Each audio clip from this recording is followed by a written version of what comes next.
Mohon maaf, bukan nomor 2, belum ada. Ya. Ya.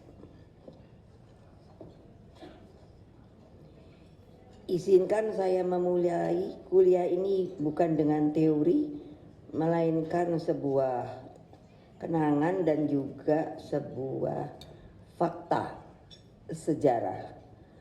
24 tahun yang lalu pada tengah malam tanggal 19 menuju 20 Mei 2002, saya berdiri di Padang Tasitolu. Langitnya gelap. Ratusan ribu rakyat Timor Leste memenuhi padang itu. Mereka menantikan momentum yang telah lama diimpikan, yaitu kemerdekaan negaranya. Ada peristiwa sebelum sampai ke Padang tersebut. Saya sangat ingat, saya dijemput oleh Bapak Sanana dari airport dan kami berdua semobil. Lalu waktu itu sedangkan saya rasa hati saya hancur. Tapi saya melihat Pak Sanana, saya lirik begitu, ini diam saja. Jadi saya bertanya, kalau saya memanggil beliau sebetulnya Pak Sanana, tapi beliau mulai hari ini mintanya Sanana. Jadi saya tanya, Pak Sanana, kenapa kamu muram? Mestinya saya yang muram. Betul. Lalu beliau bilang, Mega, hari ini saya betul-betul bergembira, tetapi esok hari saya tidak tahu. Jadi sayanya yang makin muram. Itu tidak akan pernah saya lupakan loh Sanana. Karena menurut saya yang mesti menangis. Dalam suasana yang hikmat untuk pertama kalinya bendera Timor Leste merah hitam kuning dihiasi bintang putih naik ke puncak tiang. Ia berkibar sebagai bendera sebuah negara yang merdeka dan berdaulat.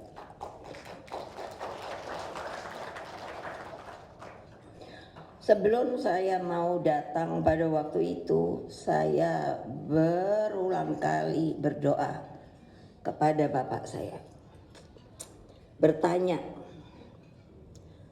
saya mesti pergi apa tidak ya ke Timor Leste, Bapak? Ya tentu bapak saya karena sudah meninggal, ya tidak ada bunyi. Karena mengapa? Itu terus menerus saya pertanyakan. Karena yang menjahit bendera merah putih yang pertama ketika kita mau merdeka itu adalah ibu saya. Jadi bisa dibayangkan ketika saya datang itu justru untuk melihat sebuah bendera merah putih diturunkan. Jadi saya minta kepada kalian semua, jangan sampai ada negara lain yang seperti begitu. Karena Bung Karno juga selalu mengatakan,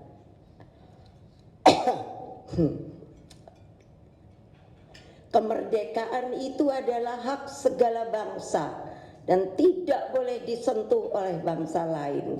Itulah yang selalu bapak saya katakan kepada saya. Oleh sebab itu sepertinya ketika itu malam itulah yang disebutkan oleh bapak saya. Jadi saya bilang, oke, saya datang dan saya turunkan bendera merah putih itu bapak. Tentu pada waktu itu memang banyak yang menanyakan kepada saya, mengapa Presiden Republik Indonesia hadir?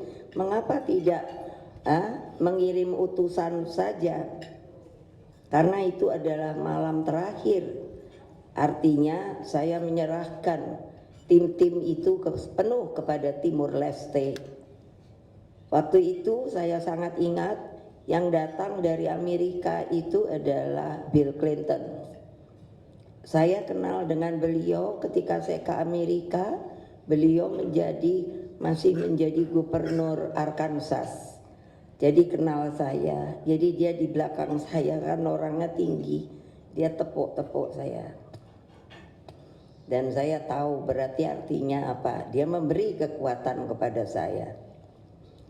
Saudara-saudaraku, selama 24 tahun saya menyimpan rapat jawaban pertanyaan itu. Karena saya telah menegaskan peristiwa itu bukanlah tragedi perpisahan. Malam itu menjadi saksi lahirnya Timor Leste sebagai saudara Indonesia. Tepuk tangan yang keras dong.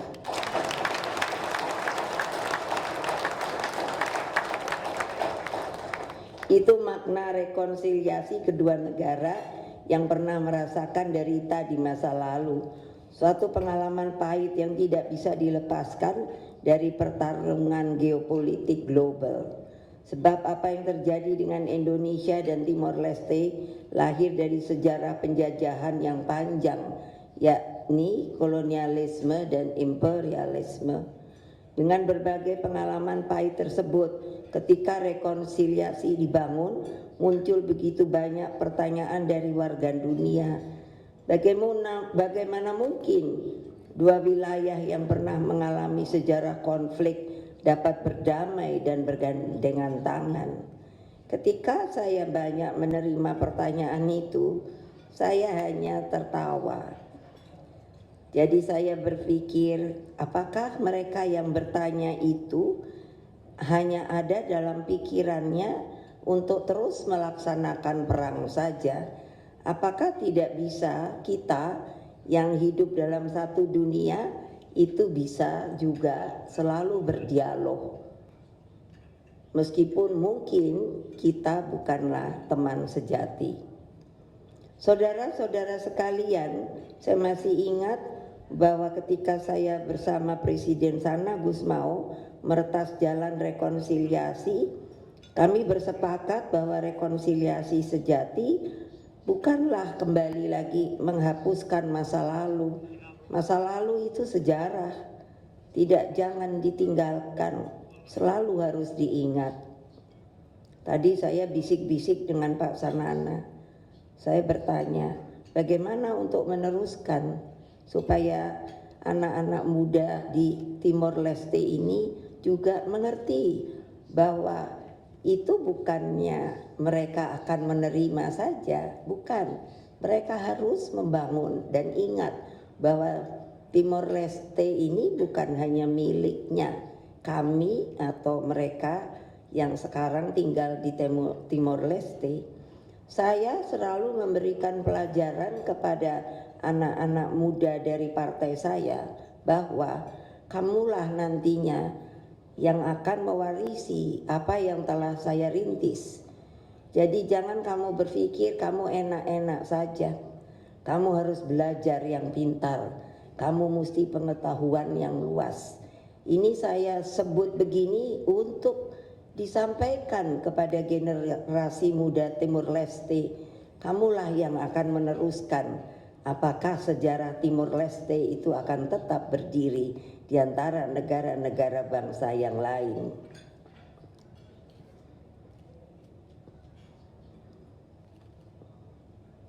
Kami dengan Pak Sanana Gusmao bersepakat bahwa rekonsiliasi sejati kembali bukanlah menghapuskan masa lalu. Rekonsiliasi tentu memerlukan keberanian moral dari kedua pemimpin negara. Rekonsiliasi tidak melupakan sejarah yang mengambil pelajaran berharga dari masa lalu. Rekonsiliasi adalah jalan perdamaian dengan membangun rasa saling percaya disertai penghormatan terhadap martabat kedua negara. Itulah jalan yang telah kita tempuh. Saya sangat sedih ketika melihat terjadi yang sampai hari ini belum selesai, yaitu kalau Bung Karno mengatakan namanya geopolitik. yaitu antara Iran dengan Amerika. Saya kenal Amerika, saya kenal Iran. Jadi ketika yang mulia Ayatollah Khamenei meninggal, saya langsung memberikan condolence. Banyak yang bertanya, kenapa ibu memberi condolence, ucapan duka cita. Saya bilang, saya adalah warga negara Indonesia yang mempunyai martabat. Dan karena saya kenal yang namanya secara pribadi yang mulia Ayatollah Khamenei, maka itu adalah dari yang namanya konstitusi kita, Pancasila. Di situ disebut peri kemanusiaan. Jadi saya langsung juga bertanya, tidak bolehkah kita memberikan duka cita kepada seseorang yang sebagai teman untuk kita berikan penghormatan terakhir? Orang yang bertanya itu diam. Apa maksud saya mengatakan seperti ini? Bahwa jangan lupa, dunia itu hanya satu. Apakah kita untuk bersahabat tidak bisa? Yang ada hanyalah saling berperang. Ini adalah sebuah renungan yang akan saya tinggalkan untuk Timor Leste, bahwa apapun juga kita harus bisa, kalau ada suatu hal yang sekiranya berbeda, tapi bapak saya selalu bilang, kamu jangan lupa kita hidup di dalam satu dunia yang selalu seharusnya mendapatkan tata dunia yang damai.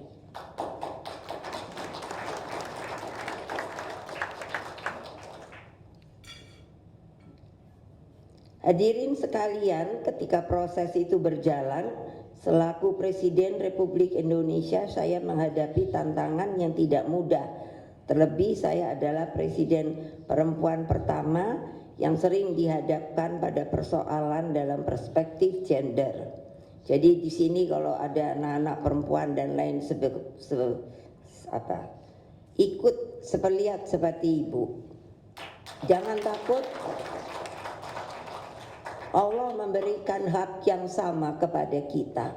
Dan saya di dalam Konstitusi Republik Indonesia yang selalu saya sebutkan di dalam pidato saya kepada orang lain adalah apa?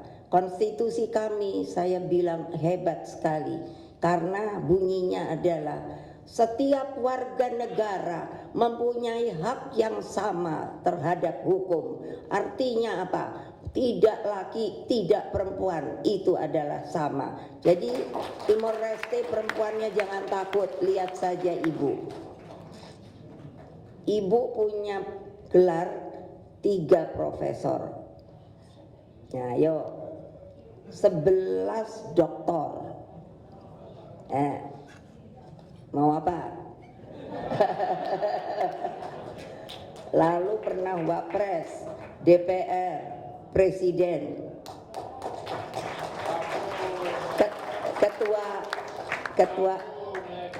Bravo Sanana. Ya, karena apa, maksud saya, sudah dunia sudah begini, masa kaum perempuannya masih merasa hanya harus di dapur? Saya tidak pernah setuju.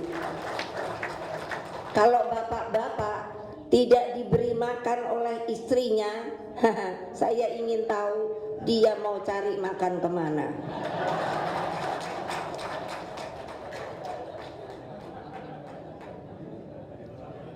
Tuntutan perubahan sosial politik yang sangat tinggi dan bagaimana mengawal transformasi pemerintahan dari sistem otoriter ke demokrasi, serta berbagai persoalan yang berkaitan dengan keamanan adalah contoh konkret betapa sulitnya keadaan dalam negeri saat itu.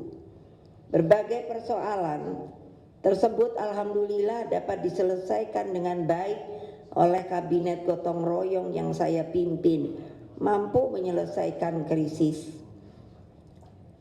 Banyak orang ingin menjadi presiden. Ketika saya menjadi wapres, saya kok tidak ada pikiran untuk menjadi presiden. Karena ketika itu bapak saya kan presiden ya. Saya selalu bilang pada beliau, kenapa sih bapak mau jadi presiden? Kalau saya hitung antara enak dan tidak enaknya, itu lebih banyak tidak enaknya. Tapi ternyata mungkin itu sudah takdir saya menjadi presiden. Waktu itu secara krisis global juga. Lalu saya mengatakan kepada para menteri saya yang disebut kabinet gotong royong, saya ini kamu mesti tahu ya presiden, tapi saya ini presiden sampah. Karena yang ada yang harus saya selesaikan itu begitu banyak persoalan. Jadi kalau ada orang yang ingin jadi presiden, mestinya tanya dulu sama saya, susah atau gampang.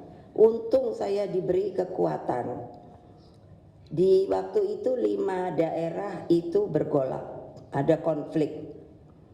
Jadi Papua, Maluku, Kalbar, Poso, Aceh, terus oleh Panglima, oleh polisi dan lain sebagainya dibilang ibu tidak boleh pergi ke sana terus tinggal di tanah maksudnya. Lah saya lalu mesti tinggal di mana? Lalu dari Panglima mengatakan, apakah ibu presiden bersedia untuk naik kapal perang? Ya. Bayangkan loh, saya perempuan loh. Mungkin kalau sekarang satu-satunya yang naik kapal perang. Aduh, itu tangganya dulu saya kira kapal perang tangganya dari satu dek ke dek itu begini. Ternyata kalau kapal perang supaya cepat Pak Sanana itu jadi begini. Jadi tiap hari saya olahraga naik turun. Coba bayangkan. Jadi itu juga menunjukkan kekuatan perempuan itu sama dengan laki. Ayo tepuk tangan yang keras. Yang laki juga. Bayangkan krisisnya apa? Dari sejak zaman Presiden Soeharto itu ada namanya agenda letter of intent LOI, yaitu pinjaman ke IMF. Itu bisa dapat saya lunasi dan juga seluruh agenda yang ditandatangani sejak era Presiden Soeharto dapat diselesaikan. Tidak hanya itu, melalui amandemen konstitusi sebanyak 5 kali, Indonesia meneguhkan diri sebagai negara demokrasi yang berlandaskan konstitusi dan supremasi hukum. Pemilu presiden secara langsung dapat terselenggara dengan baik dan dinyatakan sebagai pemilu yang paling demokratis bersama-sama dengan pemilu tahun 1955 pada masa Presiden Soekarno. Jadi pemilu pertama langsung itu ketika zaman saya. Yang pertama, bukan pertama, mungkin jadi kedua setelah reformasi. Yang pertama ketika zaman Bung Karno, tahun 55. Dari situlah kedaulatan rakyat menemukan bentuknya. Selaku Presiden kelima RI, saya bertanggung jawab untuk menyelesaikan seluruh konflik, termasuk membangun jembatan rekonsiliasi dan persahabatan dengan Timor Leste. Alhamdulillah jembatan itu terbangun dengan baik dan terus kita perkuat hingga akhirnya saya memutuskan untuk berkunjung ke Timor Leste guna memenuhi undangan Presiden Ramos Horta.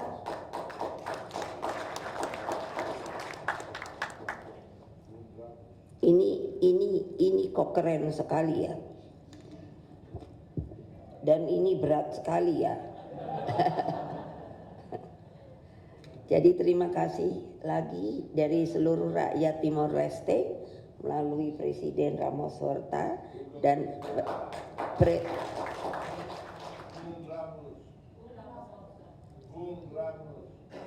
Bung Ramos Bung Ramos dan Bung Sanana. Terima kasih atas penghargaan Grand Color Order of Timor Leste, karena menurut saya ini bukan buat saya pribadi, namun juga untuk rakyat Indonesia.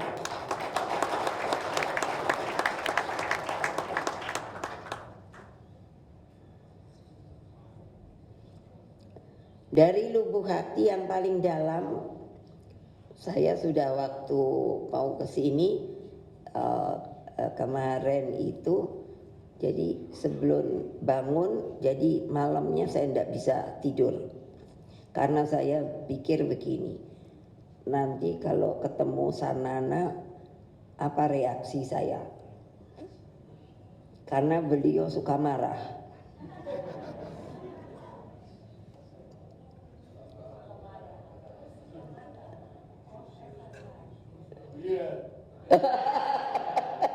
Betul kan?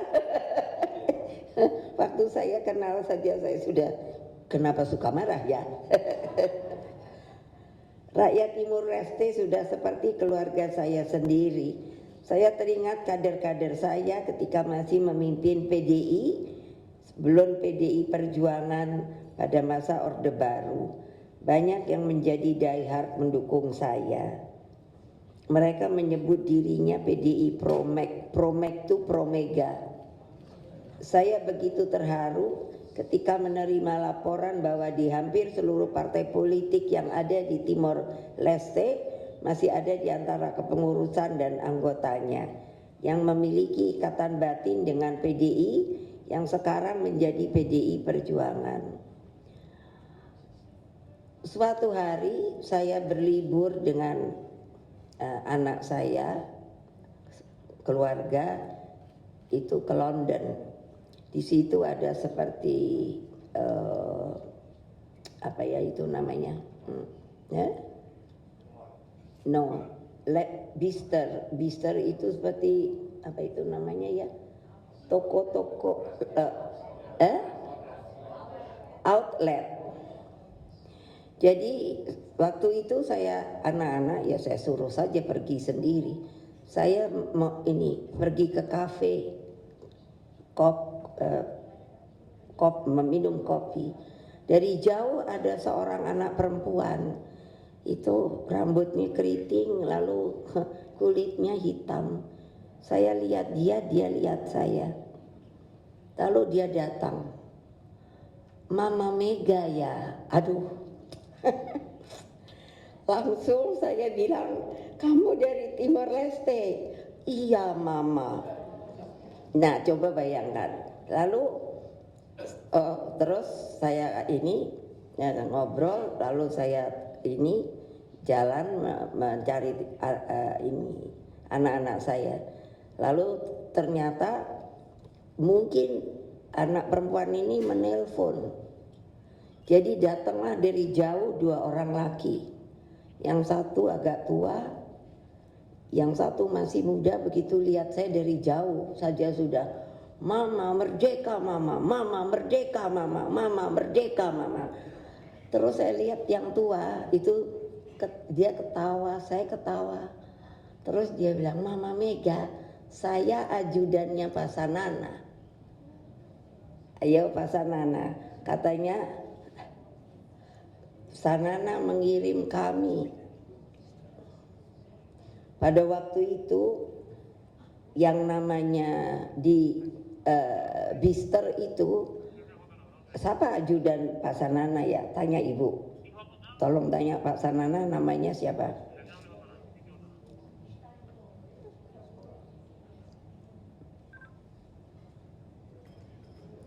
Beliau mengatakan disuruh oleh Pak Sanana membawa anak-anak untuk bekerja di Bister itu kira-kira sebanyak 1.500.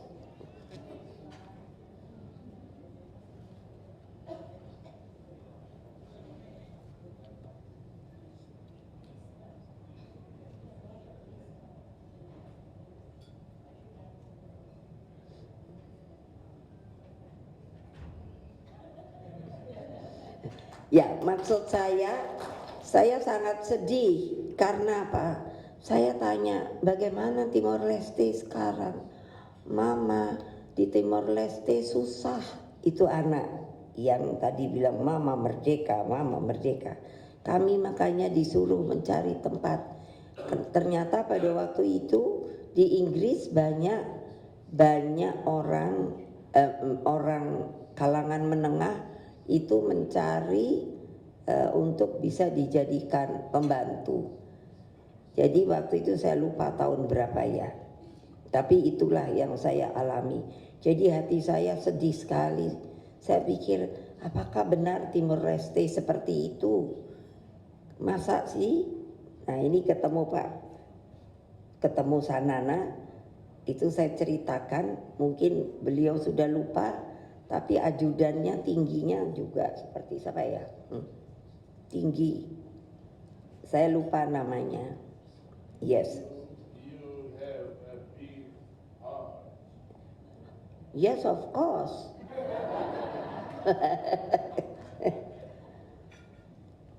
Nah dengan demikian maka pada waktu itu saya betul berpikir apa saya mau pergi ke Timor Leste ya untuk lihat keadaannya.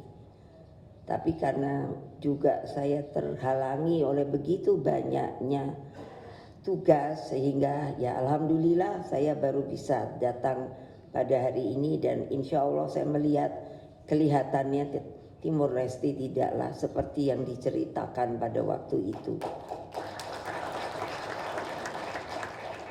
Kini kita telah memasuki era baru setelah bertahun-tahun memperkuat rekonsiliasi dan pembangunan bangsa. Sudah saatnya kita semakin erat bergandengan tangan untuk bersama-sama memajukan bangsa. Era baru telah datang, terlebih setelah Timor Leste yang juga atas dukungan aktif dari Indonesia telah menjadi anggota tetap ASEAN. Inilah momentum untuk terus memperkuat persaudaraan Asia Tenggara sebagai jalan peradaban dunia. Guna menyongsong masa depan yang lebih baik, izinkanlah saya menyampaikan beberapa hal penting. Pertama, bahwa rekonsiliasi dan persaudaraan kedua negara sangatlah harus kita syukuri. Proses ini mengajarkan bahwa nation and character building tidak pernah mengenal kata akhir. Kita harus terus membangun dan mempunyai sebuah karakter bangsa. Tidak boleh hilang karakter itu. Bung Karno mengajarkan kepada kami bahwa bangsa bukanlah warisan. Bangsa adalah kehendak dengan cita-cita bersama. Membangun bangsa harus diawali dengan membangun jiwa. Pembangunan jiwa bangsa berarti membangun watak, harga diri, jati diri, dan kepercayaan kepada kekuatan sendiri. Bung Karno selalu mengatakan kepada kami bahwa kalau mau hidup sejahtera, maka kamu harus bisa berdiri di atas kaki sendiri. Dan itulah yang saya juga jalankan sampai hari ini. Karena kita harus tahu anak-anak kita harus menjadi pintar. Dan untuk itu mereka harus menjadi kreatif. Dan untuk itulah kita bisa membangun sebuah negara yang bisa berdiri sendiri.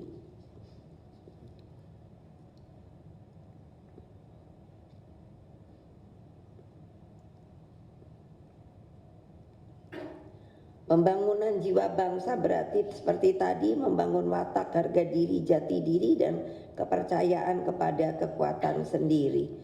Saya sangat yakin Timor Leste memahami kebenaran hakikat bangsa ini. Pembangunan jiwa bangsa inilah yang menyempurnakan jalan rekonsiliasi yang telah kita rintis. Hadirin sekalian, hal kedua yang ingin saya bahas adalah pentingnya kerjasama kedua negara dalam perspektif geopolitik. Kini kita menghadapi revolusi digital, ketidakadilan global, perubahan iklim yang begitu dahsyat, hingga berbagai praktek kolonialisme dan imperialisme berwajah baru. Tadi saya sangat melihat dan saya sebetulnya sedih ketika di sana ada fotonya Paus Fransiskus. Kami ketika saya bertemu sama Pak Ramos, Bung Ramos, adalah ketika diundang dengan sebuah foundation yang namanya Zayed Award. Itu adanya di Dubai.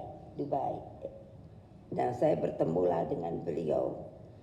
Nah, waktu itu saya melihat bahwa banyak sekali masalah ternyata, karena itu datang semua dari begitu banyak negara, pimpinan-pimpinan yang tentunya kita berdiskusi dan mencoba untuk bisa memecahkan, membantu, menolong problem-problem yang ada di dalam negara-negara tersebut.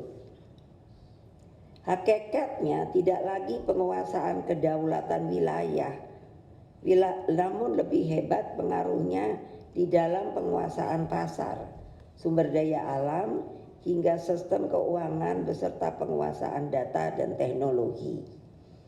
Saya waktu diundang ke Saint Petersburg, Rusia, itu saya juga memberikan lecture, tapi sudah dipilih oleh mereka. Yang hadir semua itu adalah Saint Petersburg adalah universitas tertua di Rusia, 300-an tahun.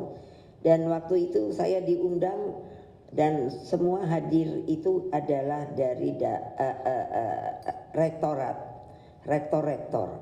dan mereka aneh sekali sudah memilih saya untuk memberikan keterangan mengenai AI, artificial intelligence. Saya sendiri sampai bingung mula-mulanya, tapi karena saya kreatif, jadi cara saya memberikan lecture itu tidak terlalu scientific, tapi kemanusiaan. Jadi saya bilang begini, namanya AI dan artinya artificial intelligence. Jadi apa artinya? Kita juga punya intelligence, saya bilang. But this one is from God. Jadi kalau mereka itu adalah artificial, yang bikin adalah manusia. Oh, saya ditepoki. Baru satu kali saja sudah betul. Kita punya intelligence ya, yang betul-betul harus dipergunakan. Itu dari kita lahir. Nah, lalu saya bilang perumpamaan. Saya orangnya pintar, cantik, pemberani, tapi saya kok sendiri ya. Jadi saya mau cari pasangan. Nah, pasangan saya itu saya suruh AI yang buat. Nah, ketawa kan? Saya bilang ini bukan scientific banget, kemanusiaan. Jadi dibuatlah seorang, saya minta pada AI bikin seorang laki-laki namanya A, yang tinggi, yang handsome, yang pintar, yang berani. Jadi terus muncul kan, itu teman saya. Tapi lalu saya pikir, kenapa kita hanya berdua ya? Tapi terus saya tidak mau supaya jadi kalah, saya kalah, dia kalah. Jadi saya suruh lagi AI bikin, make it 9 woman and man, dan semuanya harus sama seperti saya and seperti that one, the A. Terus saya kan, mereka sudah itu rektor-rektor semua begini. Apa maksudnya? Terus saya bilang, toh mereka harus cari pasangan. So, please AI make love. Nah, ketawa kan? Betul. Katanya itu ada love. Jadi love-nya jalan-jalan. Nah, tapi terus saya bilang, oke, silakan pilih. Kamu mau yang A sama A sama B, B sama 10. And then suatu ketika yang namanya ada seperti apa ya? Kalau rame-rame itu ada apa? Untuk hiburan itu apa namanya ya? Bukan untuk penyanyi. Katakan seperti tempat ini ya, tempat hiburan lah begitu. Nah tentu dong kita tidak akan sama-sama toh. Mungkin saya mau beli baju, dia mau beli apa. Jadi terpisahkan antara yang 10 ABCD dengan yang 10 laki-laki ini. Pertanyaan saya kepada para rektor, apa kejadiannya? Apakah mereka bisa mendapatkan pasangan masing-masing? Mereka semuanya jadi diskusi sendiri. Lalu saya bilang no, karena itu artificial intelligence, so they don't know who is who, his husband or her wife. Nggak mungkin. Cintanya ini mau kemana? Itu saya tahu tidak, saya sendiri kaget. Semua applause dengan standing ovation. Jadi maksud saya cerita ini untuk apa? Ayo semuanya mesti tepuk tangan, karena kalau nanti di sini banyak yang AI, mau apa kamu? Ayo. Tahu-tahu kamu mau gandeng orang, kamu pikir itu your husband or wife, tahu-tahunya itu AI loh. Tolong ingat saya. Nah, jadi apa maksud saya? Jadi apapun juga, maka menurut saya the best creator adalah apa? The God. Itu makanya kenapa saya itu standing ovation. Coba itu Bapak Presiden dan Pak Perdana Menteri, mulai sekarang kita harus berpikir bahwa AI itu harus dibuat juga sebuah perundangannya. Saya mengalami sebuah contoh.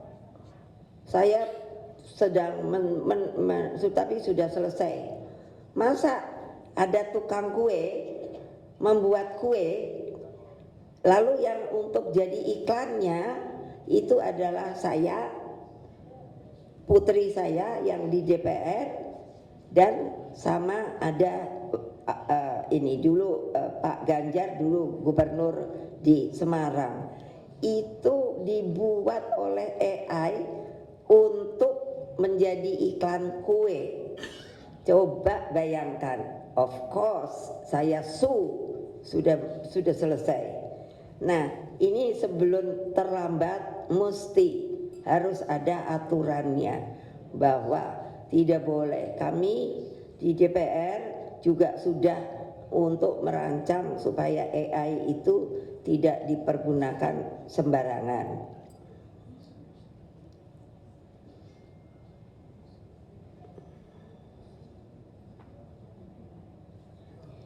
Dan tentunya juga, saya tadi bicara dengan Sanana masalah bagaimana masalah keuangan, ekonomi.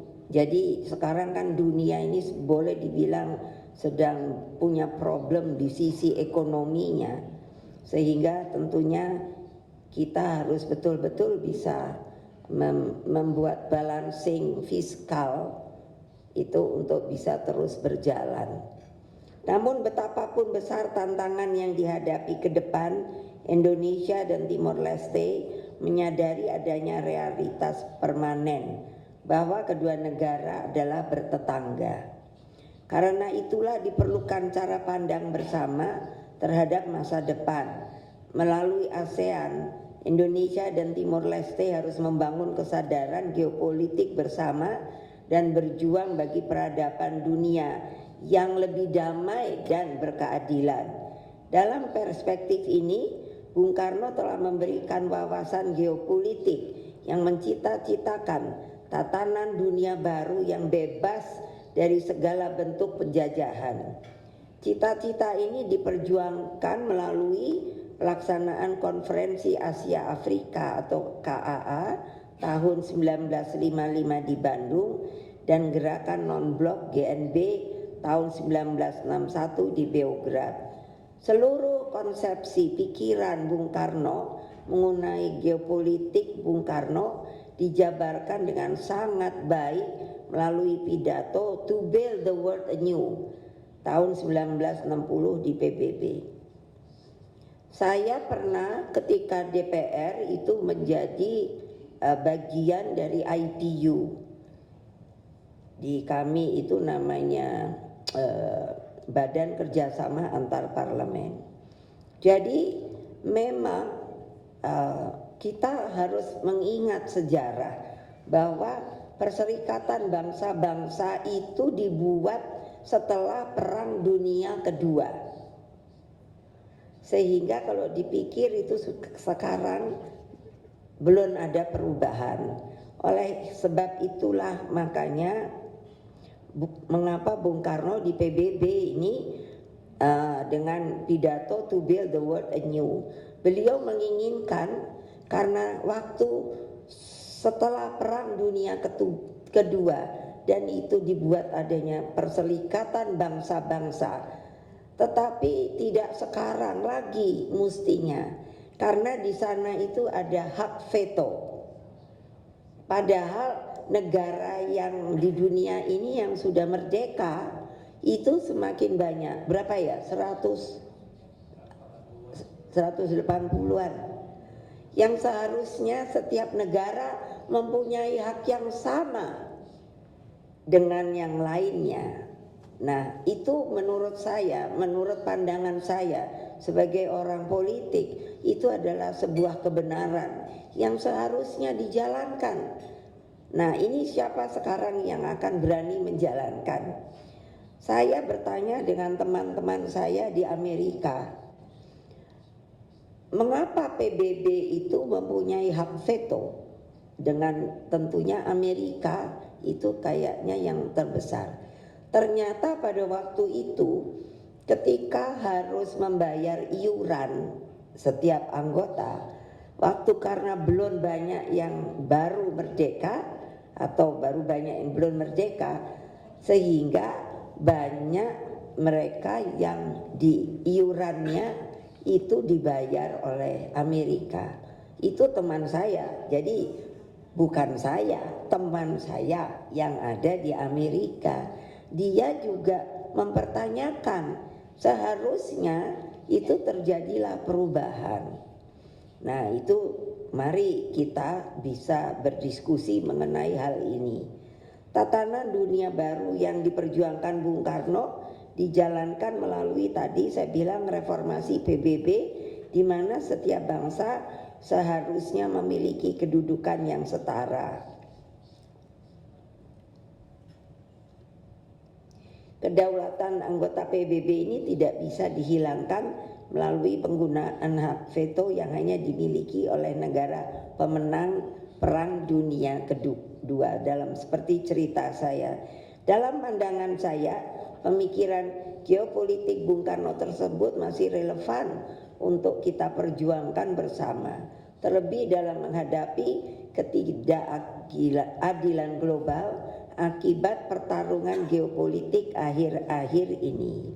Tadi saya menyinggung bertemu dengan Holy Father Paus Franciscus.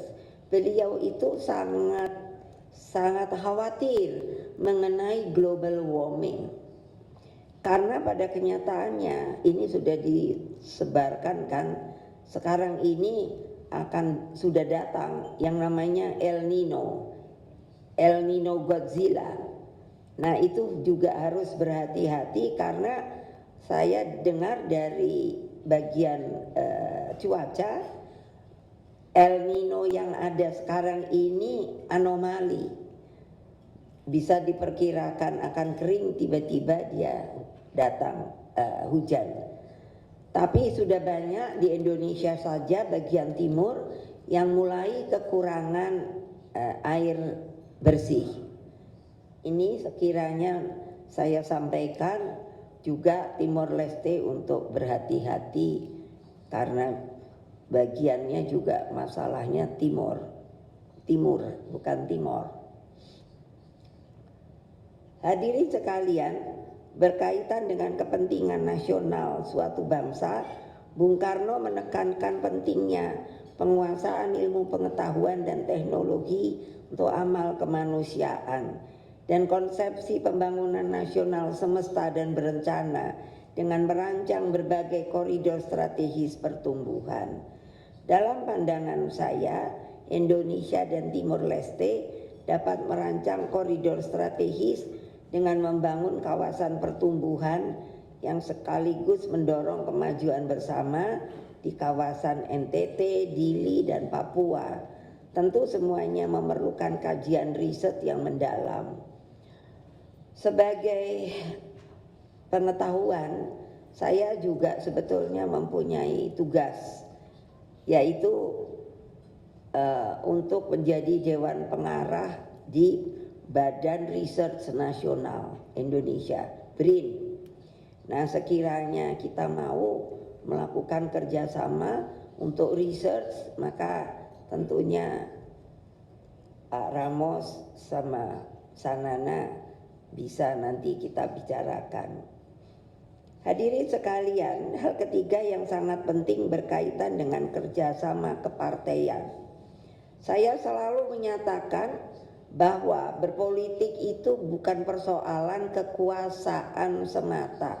Lebih dalam maknanya, saya selalu mengajarkan politik itu adalah soal kehidupan yang teramu di dalam kehidupan kita.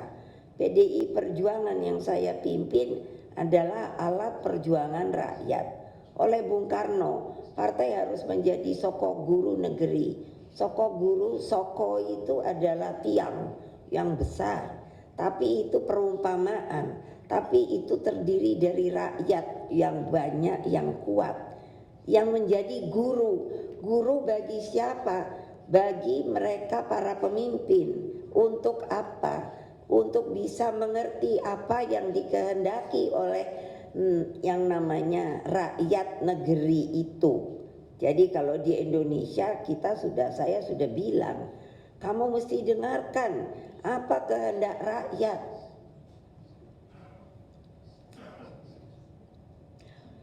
Dengan tiang itu menurut saya yang utama, negara akan tetap berdiri kokoh.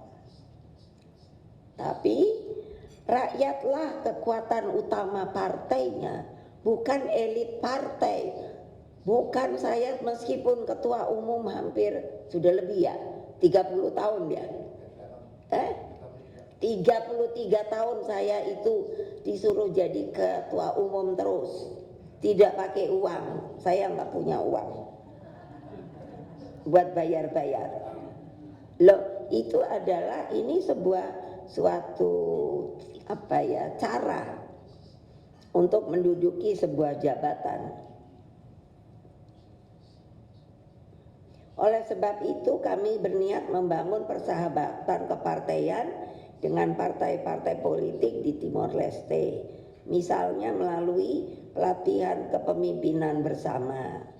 Hal-hal yang berkaitan dengan kepemimpinan strategis pelembagaan partai dan bagaimana menjadikan ideologi sebagai dasar tujuan dan daya gerak partai dapat menjadi bagian penting dalam kerjasama kaderisasi kepemimpinan.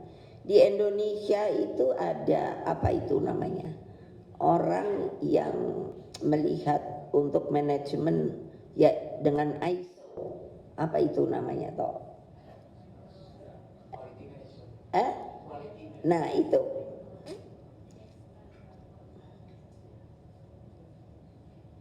Suatu hari dari AISO berkirim surat diterima oleh Sekjen, mau melihat manajemennya partai saya. Saya malah jadi bingung karena yang saya tahu itu biasanya melihat manajemen dari perusahaan. Tapi setelah saya tanya, karena boleh, kami membuka diri untuk dilihat. Hari ini, sampai hari ini saya sendiri heran. Kami mendapat ISO 6. Padahal menurut teman saya para pengusaha susah sekali untuk mendapatkannya. Saya sendiri juga bingung. Tapi mereka mengakui bahwa menurut saya tanya, apa sih yang membuat kami dapat ISO? Karena saya sebagai ketua umum, anak buah saya itu di sekitar dari struktur itu sekitar 3 jutaan. Itu kalau saya kasih perintah A, maka paling tidak 2 hari itu sudah sampai ke mereka semua. Itu betul-betul katanya suatu hal yang bagaimana kok bisa seperti itu. Makanya mari kita bisa bersama, kami bisa untuk bagaimana kaderisasi kepemimpinan. Keseluruhan yang saya sampaikan di atas tidak terlepas dari pemahaman saya terhadap Pancasila dengan falsafahnya sebagaimana dipidatokan oleh Bung Karno pada tanggal 1 Juni 1945. Pancasila dengan nilai ketuhanan, kemanusiaan, kebangsaan, persatuan, demokrasi, dan keadilan sosial menjadi landasan perubahan sosial yang seharusnya bersifat progresif guna mempercepat jalan kemakmuran. Pancasila mengandung falsafah pembebasan rakyat tertindas yang dikenal dengan marhainisme.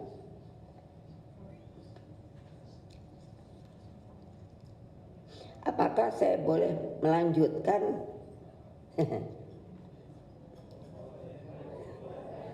Karena masih ada segini. Karena kalau sudah lelah, saya perpendek. Karena saya biasa berpidato, jadi saya dapat memainkan kapan harus selesai, kapan. Karena saya sering melihat yang saya beri lecture, ada yang mengantuk, ada yang betul mendengarkan, begitu. Jadi sudah terbiasa. Jadi itu betul-betul tidak ada gunanya kalau tidak benar bisa diambil patisarinya. Pancasila mengandung falsafah pembebasan rakyat tertindas yang dikenal dengan marhainisme. Ketika kami bapak saya itu baru saja dikeluarkan dari sebuah belenggu TAP. Jadi ada TAP yang mengatakan kalau Bung Karno itu termasuk bekerja sama dengan Partai Komunis.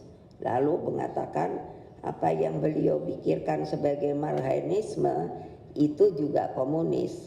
Nah, padahal marhain itu adalah seorang petani, namanya Bapak Marhain, adanya di Bandung. Ketika ditanya oleh Bung Karno mengenai apa yang dia punya, maka dia dengan lantang mengatakan, saya punya semua, tanah punya, alat-alat apa punya, uang ada, tapi saya tidak bisa membantu orang lain karena ini cukup untuk keluarga saya. Itulah yang membuat Bung Karno lalu mengatakan bahwa kita harus saling bergotong royong. Makanya antara Indonesia dan Timor Leste kalau diizinkan mari kita bergotong royong, sehingga dengan demikian maka itu pasti akan makin cepat apa yang kita inginkan. Dengan ideologi ini kami mampu menghadapi berbagai bentuk penindasan dan tekanan pada masa Orde Baru, juga tekanan yang sangat dahsyat pada pemilu 2024 yang lalu. tekanan kekuasaan justru menjadi wahana bagi kristalisasi ideologi dan semangat juang yang bertumpu pada kemanusiaan dan keadilan. Kami meyakini bahwa dengan nilai kemanusiaan itulah yang kemudian melahirkan Komisi Kebenaran dan Persahabatan. Komisi yang dibentuk bersama ini adalah satu-satunya lembaga di dunia yang didirikan atas prakarsa kedua negara, bukan dipaksakan oleh pihak luar. Dunia mungkin menyebutnya tidak sempurna, namun saya menyebutnya dengan jujur. Ia tidak menghapus luka, melainkan mengakui luka itu, lalu memutuskan bahwa luka itu tidak boleh menjadi warisan, namun harus menjadi pelajaran hidup dan kehidupan, agar kita dapat secepatnya menatap masa depan dengan penuh harapan. Saudara-saudaraku sekalian, di dalam membangun harapan masa depan, saya ingin memberikan penghormatan yang setinggi-tingginya kepada perempuan. Saya berbicara tentang ibu-ibu Timor Leste yang menjaga harapan di masa paling gelap. Saya berbicara dengan perempuan Indonesia yang berdiri paling depan menuntut perubahan pada akhir rezim otoritarisme di Indonesia pada tahun 1998. Saya berbicara tentang para perempuan di Parlemen Timor Leste yang jumlahnya termasuk yang tertinggi di seluruh Asia loh. Pengalaman hidup saya mengajarkan satu hukum sejarah, di mana perempuan diberi tempat di meja pengambilan keputusan.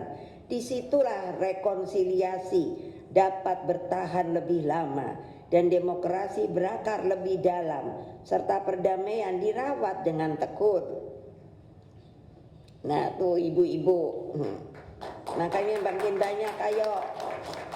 Perempuan tidak hanya melahirkan anak manusia. Saya sering, kalau ibu-ibu bilang, itu kan sudah datang dari Allah ibu. Oke, sekarang kamu setelah diberi oleh Allah, pernah tidak kamu dengar ada orang laki itu hamil? Coba ayo. Pernah dengar yang di belakang? Pernah dengar ada orang laki hamil? Jadi apa artinya? Apa artinya? Menurut saya, Gusti Allah Subhanahu wa Ta'ala itu telah memberikan kepada sebuah perempuan kekuatan yang lebih daripada laki-laki. Tolong diingat. Kita kok bisa ya punya anak sampai 10, sampai saya pernah ada orang Chinese itu, karena ada temannya saya dokter, dia punya pasien, punya anaknya, tahu berapa apa tidak? 24, dan dari satu ibu. Berarti kuat kan? Sampai suaminya, bapaknya lupa nama anak-anaknya. Ini betul loh, tidak bohong loh. Aduh, gawat.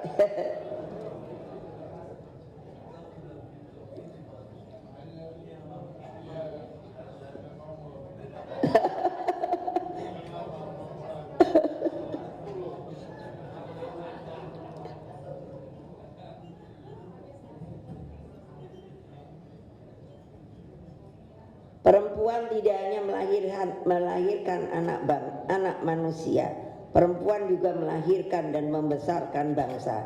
Saya bicara dengan ibu saya waktu mau disuruh membuat bendera merah putih. Saya tanya, ibu takut apa enggak? Ya siapa yang enggak takut? Yang Jepang masih ada, sekutu mau masuk. Jadi bagaimana? Iya, tapi saya yakin dengan bapak kamu kita akan merdeka. Itu ketabahan seorang ibu. Nah ini perempuan juga melahirkan dan membesarkan bangsa. Kalau sekiranya orang di Timor Leste, ibunya Pak Ramos, ibunya Sanana itu tidak melahirkan berdua ini, coba bayangkan Timor Leste kayak apa? Ayo.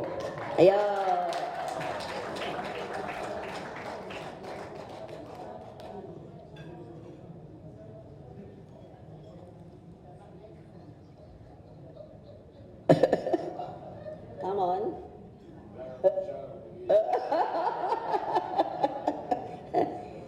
Saya sama Pak Sanana sering bergurau, mohon maaf. Maka bagi suatu bangsa yang menutup pintu bagi perempuannya, sesungguhnya sedang menutup pintu bagi separuh masa depannya sendiri.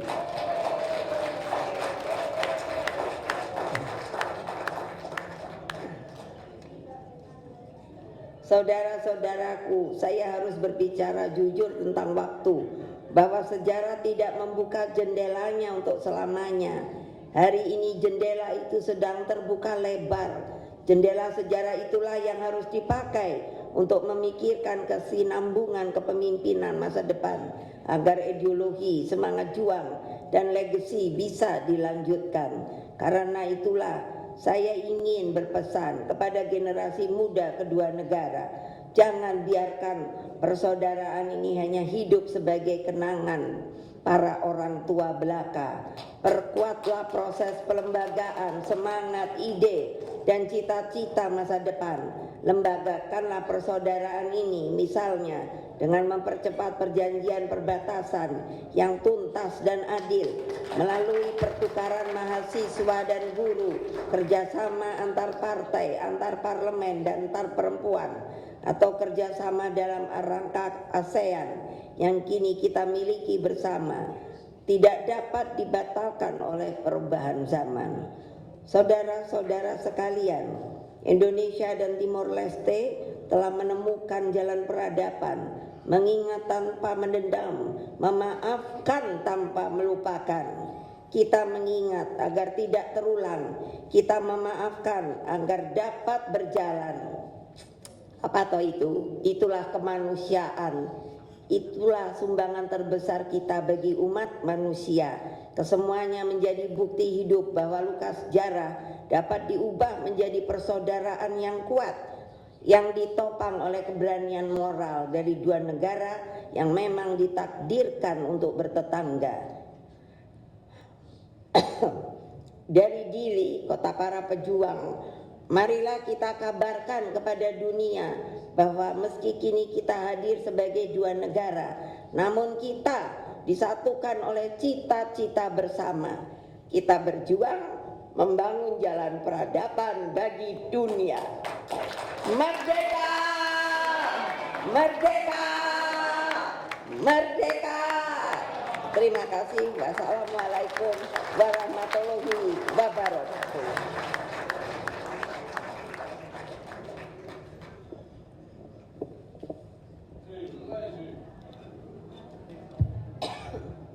Terima kasih Ibu Mega untuk kesan dan pesan yang sangat inspiratif. Excellencies, we have arrived at the conclusion of today's official ceremonies. Yang mulia serta para tamu undangan yang terhormat, dengan ini seluruh rangkaian acara resmi telah selesai.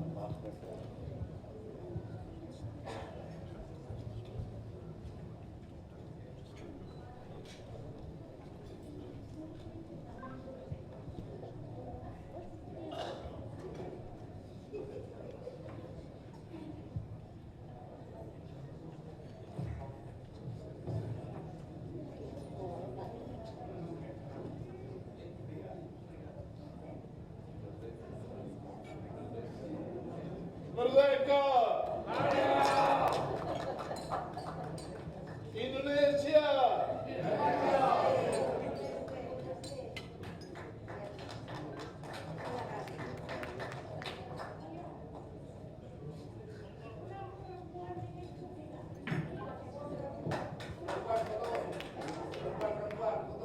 We would like to invite all the ladies.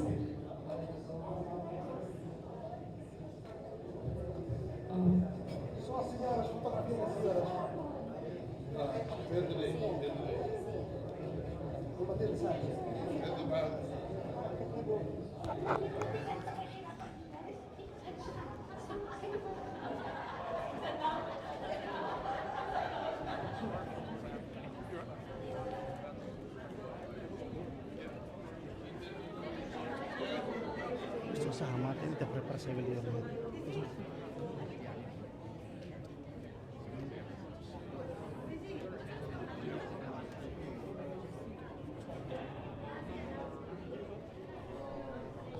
Terus